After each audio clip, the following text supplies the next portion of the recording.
Il n'existe pas de communauté noire. Parce que noir, blanc, c'est une couleur de peau. Quand tu vois un noir, tu reconnais dans ses yeux quelque chose que peut-être toi-même tu as vécu. Donc, à partir du moment où un humain s'identifie à une communauté de manière vraiment profonde, la communauté et lui ne font plus qu'un. Ouais. L'apogée de la communauté, c'est son apogée à lui. Le déclin de la communauté, c'est son déclin à lui. C'est vrai. Veut ou veut pas, quand on arrive en France, quand on arrive à l'étranger, l'idée première, ce n'est pas forcément de tout de suite s'intégrer. C'est peut-être un biais, attends, ça dépend, je précise. Que vous soyez arrivé en Europe pour étudier ou même pour travailler, vous avez certainement remarqué qu'il est difficile de se faire une place dans ces sociétés. D'un côté, certains noirs de la communauté préfèrent rester entre eux pour se sentir soutenus. Et d'un autre côté, il y a une autre catégorie qui préfère carrément se détacher de la communauté pour ne pas être associé à certains clichés. Alors aujourd'hui, on va parler donc de communautarisme et on va s'attacher sur 2 points. Le premier, ce sera de définir ce que c'est et le deuxième, de voir d'où est-ce que ça vient.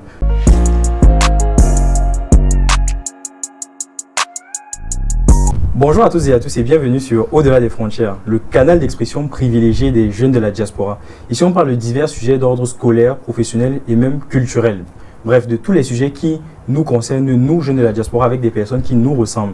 Alors, si ce sont des thématiques qui vous intéressent, n'hésitez pas à rester sur cette chaîne, à vous abonner, à partager nos vidéos et à monter dans le train. Donc, comme vous l'avez compris au début, on va parler aujourd'hui de communautarisme. Et pour ce faire, je vais d'abord laisser mes invités commencer à se présenter et ensuite, on va introduire directement avec la définition de ce qu'ils pensent. Donc, à ma droite... Je me présente, je suis Mike Soptanfo et je me définis tout simplement en tant que penseur libre qui essaye d'apporter sa pierre à l'édifice aux différents concepts qui ont pu être relatés jusqu'ici vis-à-vis de la communauté, que ce soit africaine ou bien même de la communauté mondiale. Ok. À ma gauche. Ok. Moi, c'est Nouk Jacques et je suis aussi entrepreneur, fondateur de Scholar Bridge. Et c'est un plaisir pour moi d'être là aujourd'hui et de partager mes idées, mes différentes réflexions. Merci. Et enfin, il faut nous excuser, le président n'a même pas été galant. Non, mais c'est pas grave. C'est pas toi qu'on aurait dit. Ça en dit long. C'est qui vous êtes. Ça a commencé, apparemment ça a déjà commencé. Mais du coup, pour me présenter, moi je suis Praise Youngi. Je tiens toujours à préciser, je suis RH, désolée. C'est très important, ça définit un petit peu mon identité. Et je reviens ici au-delà des frontières de m'avoir donné l'opportunité justement de venir parler de ce thème, le communautarisme qui me parle un petit peu personnellement. Donc si on entre très rapidement dans le vif du sujet, pour vous c'est quoi le communautarisme? Prenez la parole comme vous voulez.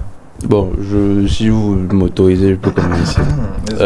Pour moi, avant de parler du communautarisme, il faut commencer par définir peut-être la notion de communauté. Et pour moi, une communauté, c'est tout simplement un ensemble de personnes qui sont unies, un groupe de personnes unies par un concept ou une idée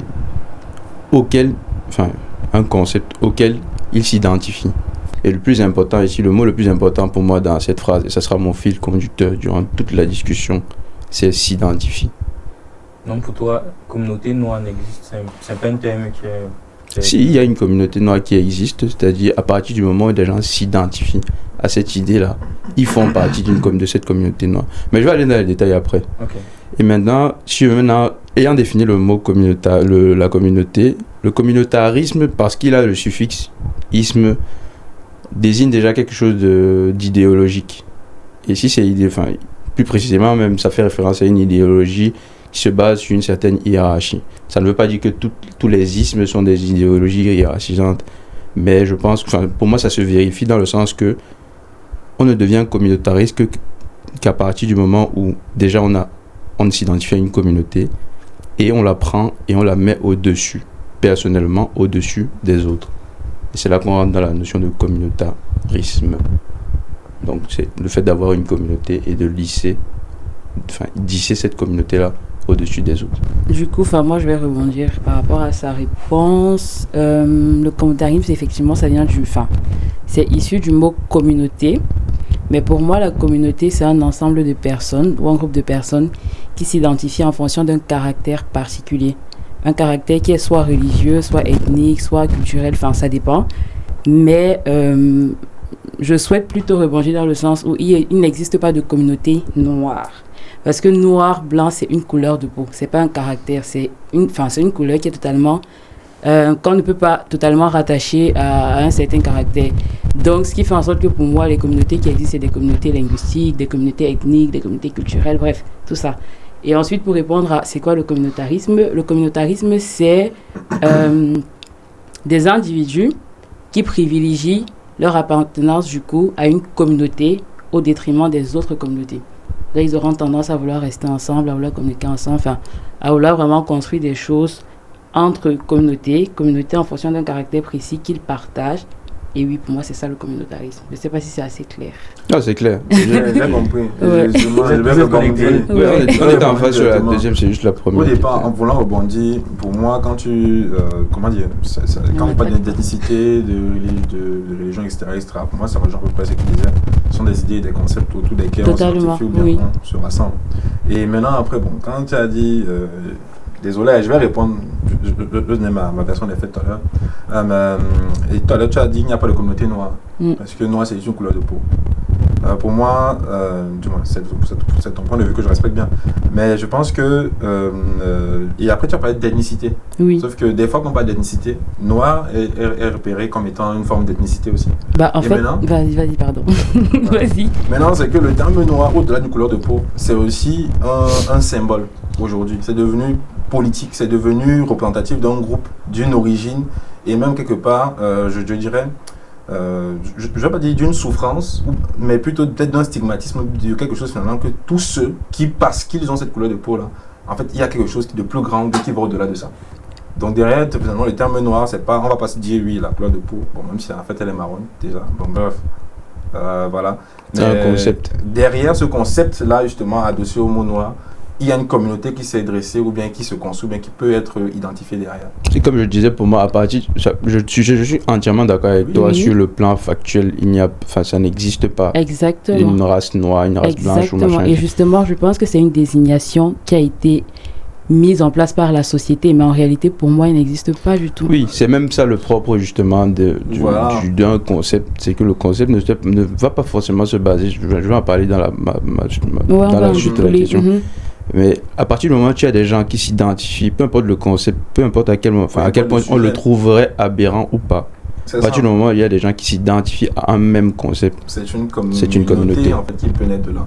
Et même encore quand c'est quelque chose qui a été créé par la société, pour genre de dire, c'est un peu, on parle des fois de conjoncture de l'histoire, des fois. L'histoire amène là. Ça fait que si par exemple on vient tous là et qu'il y a un professeur à la porte qui nous chicote tous, parce qu'on se regarde et on sait tous qu'on a été chicotés par le même prof, on a quelque chose qu'on partage en commun, il faut qu'on dise.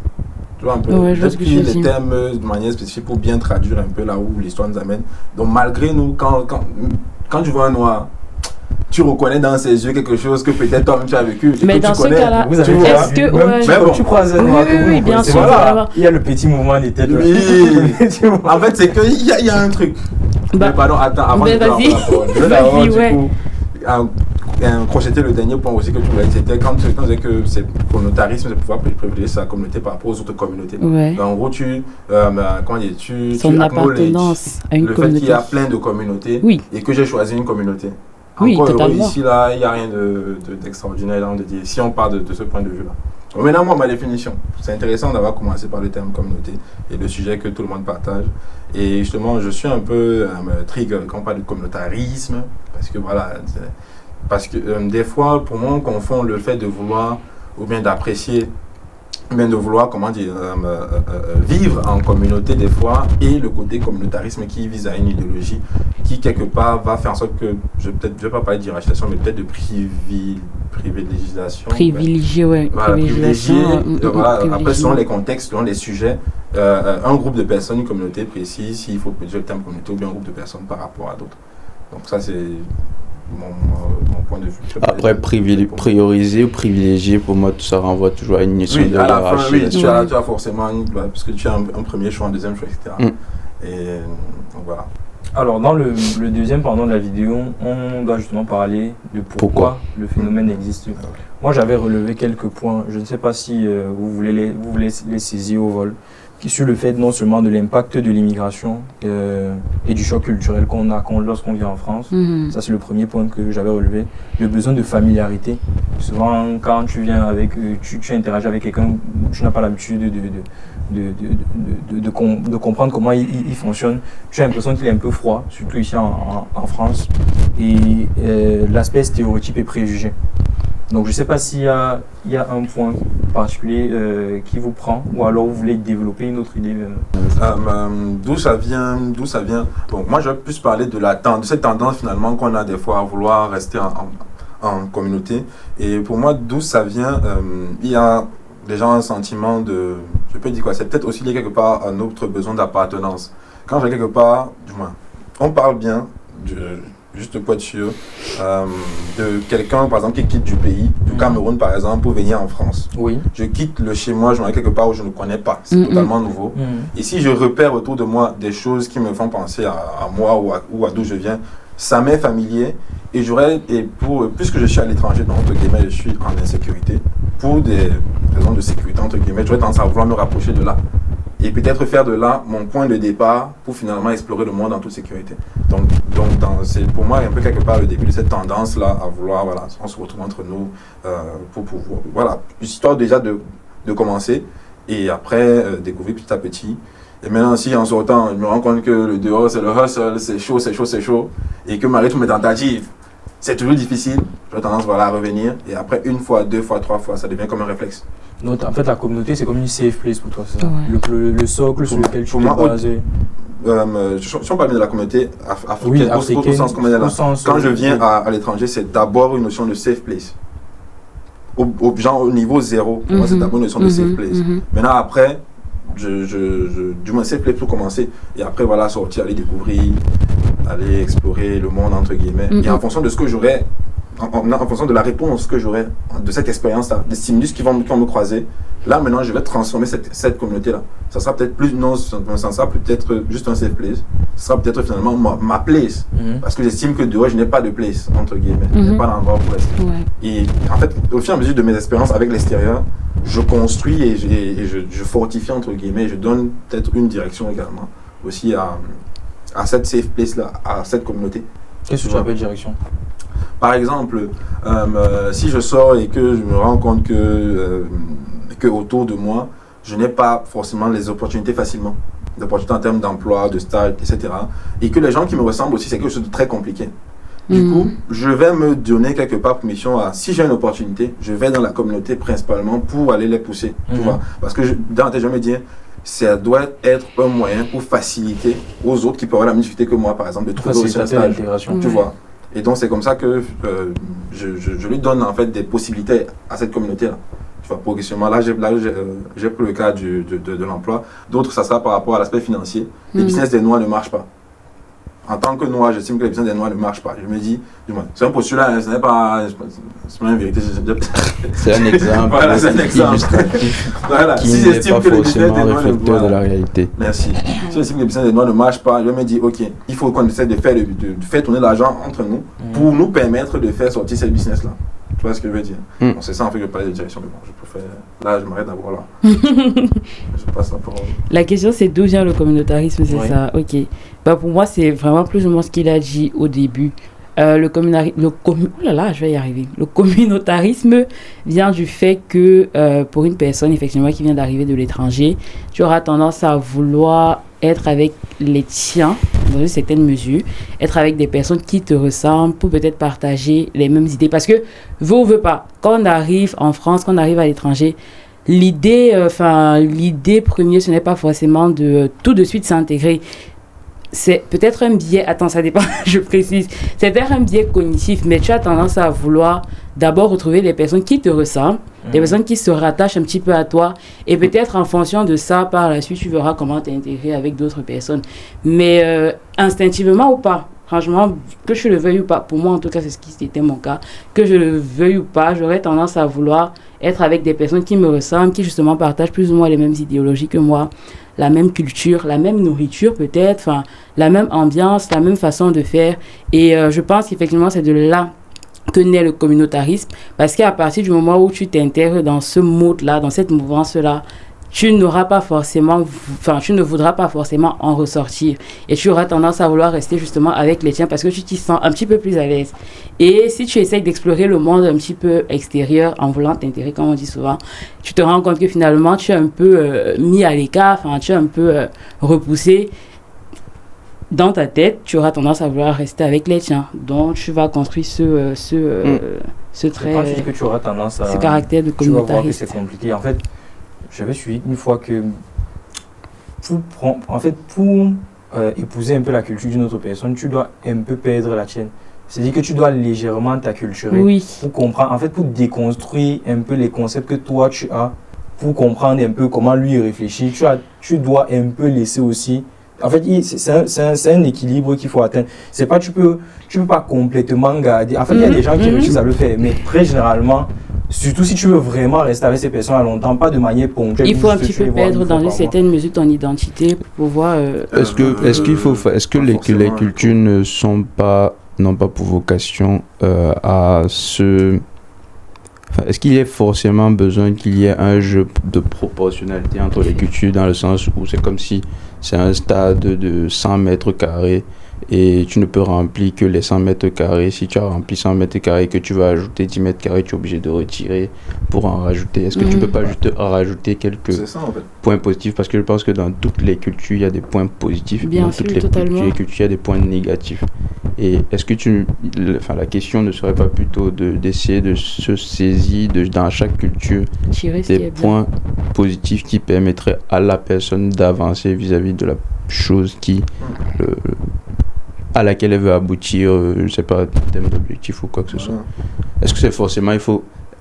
Je comprends ce que tu dis quand tu Je dis te rejoins, l'acculturation. C'est souvent quelque chose qui se fait, mais est-ce que c'est vraiment en fait ça l'essence même de l'ouverture culturelle? Moi, je ne pense pas. Et j'ai envie de dire que c'est aussi quelque part lié un peu à notre, du moins, à une manière de voir les choses. Mindset. Parce que aller voir l'autre, comment dire, si tu n'es pas dans une logique de comparaison, de mise en conflit, tu n'as pas besoin forcément de retirer quelque chose. Si tu es dans une Après, logique d'enrichissement, il y a des choses vraiment dans nos cultures qui sont oui, compatibles. mais en fait, dès lors que j'intègre le fait que, ok, là je change d'environnement, j'arrive dans un environnement où il y a des choses qui ne sont pas forcément comme les miennes. Comment dire, juste pour dire, puisque je suis à l'extérieur, j'apprends et je l'ajoute, comme je disais tantôt, dans ma liste de billets, du moins de manière de voir les choses, de compréhension du monde. Tu vois, de sorte que si je rentre dans mon environnement de base, puisque entre guillemets je n'ai rien retiré, je suis capable de comprendre que je suis rentré chez moi. Si je vais à l'extérieur, c'est capable aussi de comprendre que là je suis à l'extérieur, tu vois ce que je veux dire. Et maintenant, si j'ai dans une logique de comparaison, finalement, je me dis, ah, ce qu'ils font là-bas, donc chez nous, on fait mal. Là, je vais commencer à me dire, bon, qu'est-ce qui ne va pas? Je vais commencer à vouloir finalement Retirer ce que me détacher, m'acculturer, perdre mon identité, pour pouvoir parce que, intégrer notre entre guillemets, identité. j'ai trouvé quelque chose qui est mieux. Et là, ça ouvre la porte à plein de problèmes, du moins de problèmes potentiels par la suite. Donc, il suffira que, à force de vouloir être plus jaune, tu vas avoir les jaunes te disent que, gars, tu vas pour faire ce que tu veux, mais tu n'es pas jaune. Mais c'est ça. C'est pas un peu et là, on va dans un conflit. C'est pas un peu ce qu'on remarque même aujourd'hui. Voilà, donc, et pour moi, là, c'est une question plus de crise d'identité. Parce que si là, tu intègres ta identité personnelle, tu sais que tu connais ta culture et que tu sais que tu n'es pas dans une logique de combat, du moins un combat, ou c'est pas d'opposition culturelle. De choc culturel. Voilà, autour de toi, peut-être tu as des gens qui vont hiérarchiser les cultures, qui vont dire que si tu n'es pas comme moi, c'est que tu n'es pas encore civilisé, tu n'es pas encore... Quand tu dis autour de moi, il y a des gens qui vont vouloir hiérarchiser, ça se voit. Enfin, c'est pour ce que beaucoup de Noirs vivent aujourd'hui. On est d'accord. Je me rappelle d'une intervention d'un professeur ou je ne sais pas trop quoi sur le plateau du Crayon. Leur débat justement, je ne sais pas si vous connaissez la chaîne YouTube. Je connais. Leur débat justement portait sur le fait qu'il existait des cultures, des sous-cultures. Et lui, sa position c'était vraiment, enfin c'était un Français, sa position c'était vraiment que oui, la vidéo qui a abusé là. On ne peut pas comparer votre Bikutsi ou vos machins à ce que je ne sais pas trop quel grand son de Mozart ou je ne sais pas quoi, au jazz, et en fait pour eux c'est lui vraiment il le disait vraiment dans sa façon de le dire, il le disait sans méchanceté. Oui, parce que c'est sa manière de voir le monde. Oui, c'est sa manière de voir le monde. Voilà. Et quand un Africain est face à cette violence-là, est-ce que ce n'est pas ça qui peut favoriser? Je ne trouve même pas que ce soit une violence à partir du moment où... Je pense que le problème, souvent, c'est qu'on ne comprend pas les gens et on ne comprend pas des fois les modes de fonctionnement qui donnent lieu à certains types de comportements. Je serais devant cette personne, je ne me sentirais absolument pas diminué ou quoi que ce soit par ce qu'il dit, parce que je comprends ce qu'il entend, je comprends, je me mets dans ça. Il est effectivement dans une logique communautariste. Donc il a hissé sa communauté au-dessus. C'est normal que ce qui va manifester, ce sera juste, pas du dégoût, mais il va hiérarchiser tout ce qui est culturel et qui provient de sa culture au-dessus de celle des autres. Est-ce que le communautarisme, c'est vraiment dire je hisse ma communauté au-dessus des autres en disant que ça dépend des contextes. Attends, j'ai pas encore répondu à la question. Peut-être ma réponse à la question pourra permettre de mieux comprendre certaines choses. La question c'était qu'est-ce qui permettrait d'expliquer le phénomène du communautarisme. Ça vient, pour moi, je pense que cette origine a deux. Enfin, moi je l'explique sous deux rubriques. Une rubrique matérielle, enfin naturelle et matérielle, et une rubrique immatérielle et que je qualifie un peu d'illusoire. La rubrique matérielle, c'est que tout organisme, enfin les organismes n'évoluent pas. Aussi complexe que soit le niveau de la structure organique, depuis la bactérie jusqu'à l'être humain. Les organismes n'évoluent pas par hasard. S'il y a un facteur prédominant dans l'évolution des organismes, c'est la nécessité de survie. Et à partir de ce moment-là, je pense que la nature a mis en place plusieurs choses, plusieurs mécanismes, parmi lesquels deux principaux qui permettent de garantir la survie de la nature. Le premier, on le connaît tous, c'est pas mécanisme en termes d'actes, mais c'est mécanisme en termes de mode social d'évolution. Le premier, c'est la sélection naturelle. On le connaît presque tous. Et le deuxième, qu'on connaît souvent un peu moins, c'est la sélection de parentèle. La sélection naturelle, c'est quoi? C'est que par le principe de la compétition, la nature décide mais par la compétition, les vainqueurs gagnent. Et donc, ça veut dire que ce sont ceux qui sont le mieux adaptés à certaines conditions, à certains environnements. Et donc, par le fait de faire prospérer ces personnes, la nature sait qu'elle peut survivre. Sauf que, il y a un autre mécanisme, un autre procédé en dehors de la compétition qui est la coopération. Et ce procédé-là n'arrive que lorsque les ressources se font rares ou bien que les conditions deviennent hostiles. On a remarqué que les organismes ont tendance à coopérer lorsque l'énergie devient rare ou que les conditions deviennent hostiles. Et à partir de ce moment-là, ce qu'on a remarqué, c'est que les organismes ne coopèrent pas aussi par hasard. Ils coopèrent avec les organismes qui partagent le plus leur patrimoine génétique. Et donc, c'est pour ça qu'on parle de sélection de parentèle, parce que ça veut dire qu'ils ont une sorte d'origine commune. Donc, on est naturellement poussé à coopérer lorsqu'on se retrouve dans une situation, entre guillemets, hostile, avec les personnes avec les personnes avec lesquelles on a en partage un certain bagage génétique. C'est ce que je disais, effectivement. Oui, c'est ce que tu disais. Et donc, à partir de ce moment-là, plus le fait que... on remarque aussi qu'on a plus tendance à rentrer plutôt en compétition lorsque ces trucs se font... Enfin, lorsque les ressources se font rares, avec ceux qui ne partagent pas ce patrimoine, entre guillemets, génétique. Donc, il y a une notion peut-être de jalousie, je ne vais pas rentrer dessus. Et donc, c'est quand tu combines ces deux-là, c'est-à-dire que je ressens la nécessité de m'attacher au mien, entre guillemets, et je ressens une certaine compétition envers ce qui ne me ressemble pas. Quand tu combines ces deux-là, c'est là que tu arrives à une logique communautariste où tu te mets premièrement en communauté et deuxièmement tu la hisses au-dessus des autres. Donc ça, pour moi, c'est l'explication matérielle. Maintenant, on va sur une situation immatérielle. Les humains, les êtres humains, ont un besoin, je pense, fondamental qui est de pouvoir se rattacher à quelque chose de supérieur et de le faire au sein d'un groupe. Et au sein de ce groupe-là, c'est là qu'ils trouvent, entre guillemets, leur rôle, un sens à jouer dans leur vie. Et donc, quand tu as ça, et tu as une autre faculté que je pense qui n'est que propre à l'être humain, qui est la faculté de pouvoir avoir un pouvoir d'action sur son imaginaire. C'est-à-dire que l'humain a la capacité de créer ce qu'il veut par son imaginaire. Je ne pense pas que les autres espèces puissent le faire. Elles ont un imaginaire préconçu de groupe qu'elle suivre, elles n'ont pas la capacité de créer quelque chose dans l'imaginaire et le faire vivre, contrairement à l'humain. Et donc, à partir du moment où tu as l'humain qui crée cet imaginaire-là et qu'il a la capacité de s'identifier, pas juste s'associer, s'identifier à cet imaginaire-là, et qu'en plus cet imaginaire-là lui donne un sens, il y a une relation de proportionnalité qui se crée entre cet imaginaire-là et lui, peu importe si c'est vrai ou pas. Donc, à partir du moment où un humain s'identifie à une communauté de manière vraiment profonde, la communauté et lui ne font plus qu'un. Ouais. L'apogée de la communauté, c'est son apogée à lui. Le déclin de la communauté, c'est son déclin à lui. C'est vrai. Donc, il y a une proportionnalité directe qui fait que il va se battre. Ce sera le moteur, en fait, de toute action qui va faire que je veux faire en sorte que cette progression... Il défend le plus c'est ça. Ce groupe-là, vu que c'est comme s'il se défendait lui-même. C'est comme s'il se défend lui-même. Et c'est ça. Et c'est ça, en fait, que pour moi, c'est ça c'est comme ça que j'arrive à expliquer le concept de communautarisme, notamment, premièrement, par la partie naturelle qui nous pousse forcément à se mettre en groupe avec des gens avec qui on partage un patrimoine génétique. Aujourd'hui, je pense que cette notion a même dépassé.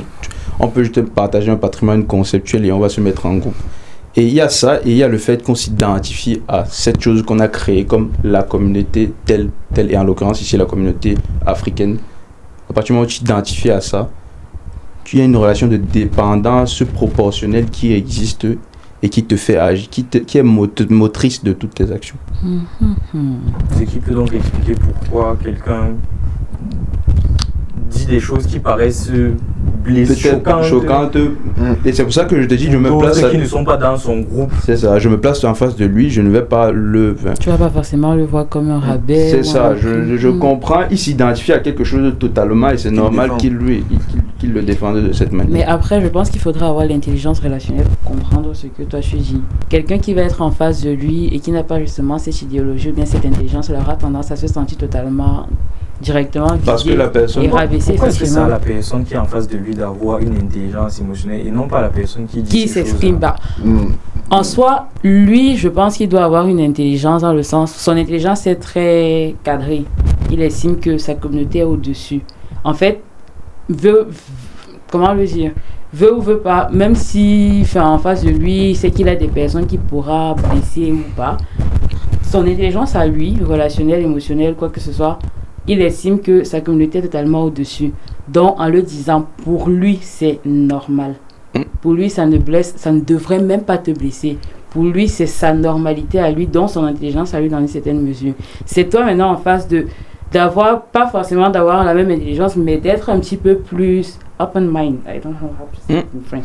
Et de te dire, ok, ce qu'il dit, en soi, je considère que, c'est pas réel, un petit peu comme ce que Mike a dit, ce qu'il dit ne me rabaisse pas, ça ne me méprise pas, c'est sa conception de la chose. Moi, je sais que c'est pas ça la réalité.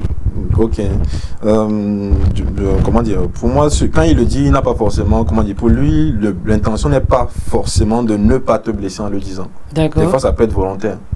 Parce qu'il se sert des moyens qu'il a à disposition. Et s'il se rend compte que il doit t'agresser pour y arriver, il va le faire et ça ne fera strictement rien. Après, la réalité, c'est que s'il estime vraiment que sa communauté est au-dessus, en fait, il ne le fait pas pour te blesser, c'est vraiment sa réalité. Ou bien il le fait pour te blesser. Mais moi, encore une fois, pour moi, ça ne me choque pas.